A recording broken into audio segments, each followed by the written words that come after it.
Hey guys, this is Dorian Day with ADSR Sound. If you want to subscribe to the YouTube channel, you can do so at youtube.com/ADSR-TUTS.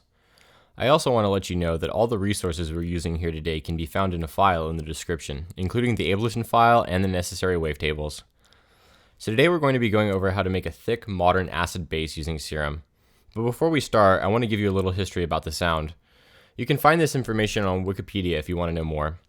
So the acid bass sound originated from the Roland TB303 bassline bass synthesizer, which was released in 1982.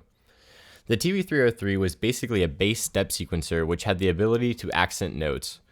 The accent circuitry increased volume and emphasized the filter's circuit cutoff and resonance, resulting in a distinctive hollow wow sound at higher resonance settings. It was initially a failure, but Chicago house and techno artists rediscovered it in the late 80s and acid house was born. The influence of acid house can be heard in subsequent styles of music today, including trance, techno, breakbeat, big beat, and house, and more recently in main room EDM hits. So with some of the history out of the way, we can get on to making the sound in Serum. Start by dragging the MIDI file into a new track in your sequencer. Double it so it lasts 9 bars. And then open Serum on the track with the MIDI file.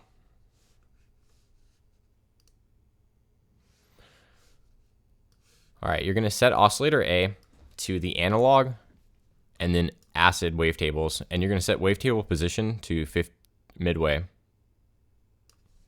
Next, turn on the second oscillator and drag in the acid 303 wavetable, which is in the folder. Next, let's set the acid envelope. Take envelope 2, set attack to 0, hold 0, decay 0.93 milliseconds, sustain 0, and you can keep release. Now put envelope 2 on wavetable position of A and wavetable position of B, only midway. Okay, now we can start assigning macros. The first thing that you need to do before setting the macro though is turn on the filter and set it to French. Turn it to B, or assign oscillator B to the filter as well. Cut off all the way. Keep the resonance in the same place and the drive. Now assign macro 1 to drive.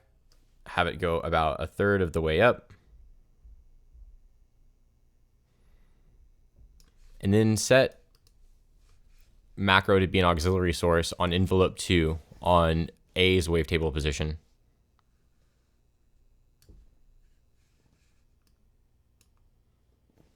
Great. Let's hear what we have so far.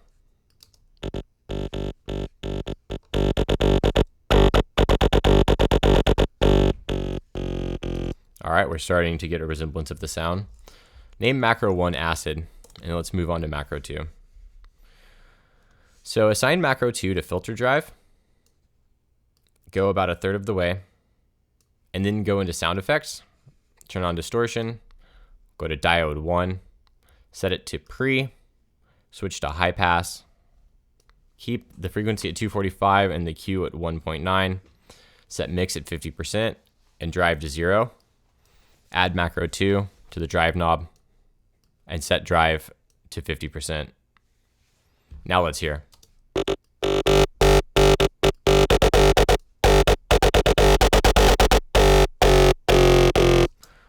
All right, starting to get closer there.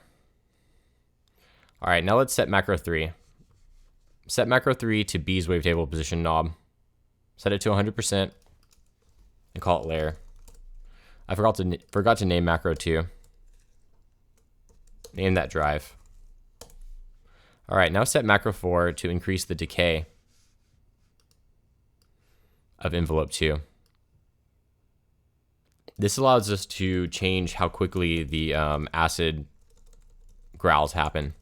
Name that rate. All right, let's play.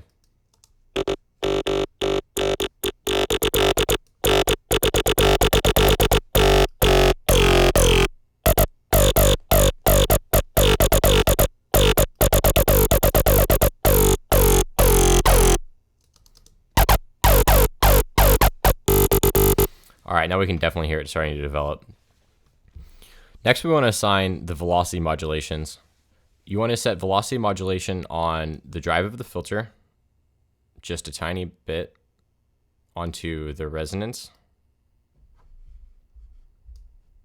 just a little bit, onto the boof, a little bit, and then go into sound effects and put that on distortion drive. This way, higher velocity notes are more intense. Next, set note tracking and put that on the wavetable position. Now higher notes are more intense, or are actually thinner and brighter, but also more intense at the same time. Finally, set the synth to mono, and we're finished with the Serum portion.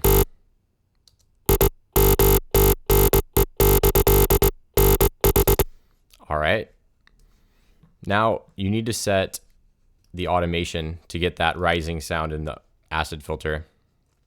So automate macro 1 to move over the 8 bars.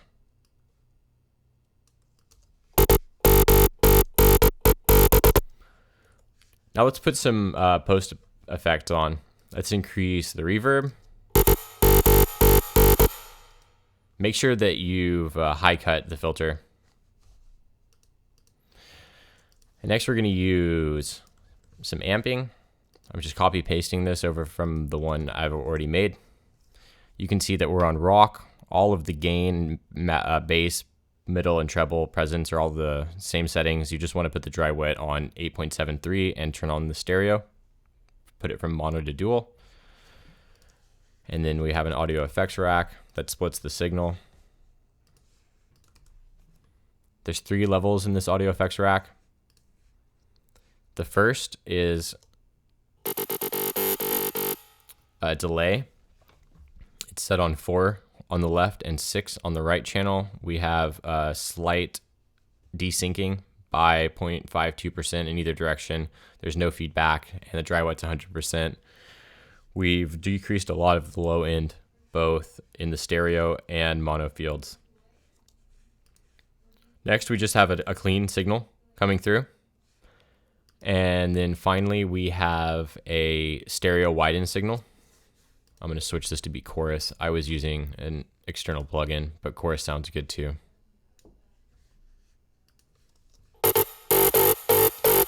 And this is what it sounds like all layered together.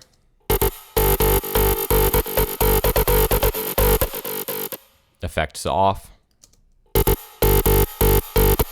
Effects on.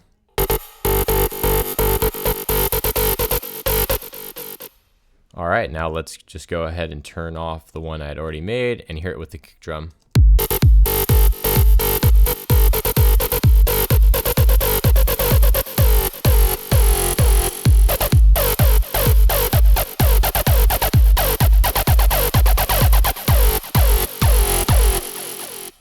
All right, now I'm going to turn off the filtered wavetable that's on top and hear that again.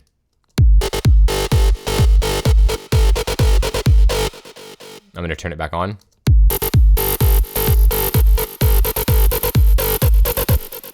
So you can see a good majority of the high definition in that sound is coming from the filtered wavetable that I've included.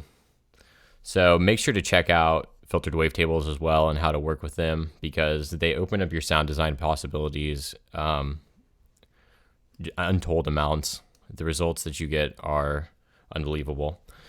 So I hope you enjoyed this tutorial. Once again, you can find all of these files, the Ableton file, the presets, the kick drum, the wavetable in the description. So you can mess around with this, watch the video to recreate it, and do anything else with it that you would like. If you would like to subscribe to ADSR, please go to the YouTube channel at youtube.com/ADSR TUTS. Once again, this has been Dorian Day with ADSR Sound. Thank you.